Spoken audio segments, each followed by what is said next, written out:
Lorde honabon sabin chebai tuni hohen video khatwa sem kin hoiten tunia video sem dio he ele ei ho society a hitabang he alhun lo chu ka hepon hinla hitabang he tulai hen achi in hi chun hitabang ho he ahong hun kha a ikiwen na thei diwa kain chei ding he in he chu scam zat khat he in scam hi azat atamma matan hi chun he che scam zat khat hi in he devin apha in yem te anang man hitabang na to kha le na kiwen do zo na dingin alhong ke na ngai lang chotile ne thema naman cha thei ding he je chiteng le nang man jong mi aware na bol thei ding he je inam sungwa aware hi thei ne diu hi kidei sa ji ji a he I het video hin ki sem ji hin hi sun loi le pai te hon share be ai lo like be nin bol pe lang chotile motivation ki ne ya hi cha ko na video tha in ki sem nom ji de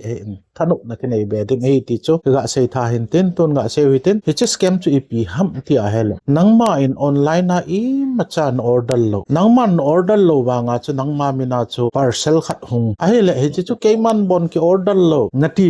ai le ain choi pa chu ni pi sei ding ham ti a hele hi ti a chu nangman order lo ai le cancel ka bol de in ti ding cancel ka bol de hi chu na phone chun OTP hungin tin hi chu OTP chu nei pe de hi cancel ka bol de ti de hen la hi chi a chu OTP chu na pe kha ai le na pe jo wa ko na chu na bank balance a hi ja social media ho link ho ge yang hek na ki bol pe the a hi ye chun hi chi ta bang ho chu hung kha a OTP athum kha lew na na pi lo diu na na del do tho diu hi ti chu iga se hin tin hi chi ta bang jong chu a ume ti chu hi the na diwa chi video chom chai ka hin se ma hi jele hi chi video hi phai ti wa hele inam sungwa awareness na dingin share anabol chi din ikitiem be ole ka ki pa e chan chen next video laki mo to tawte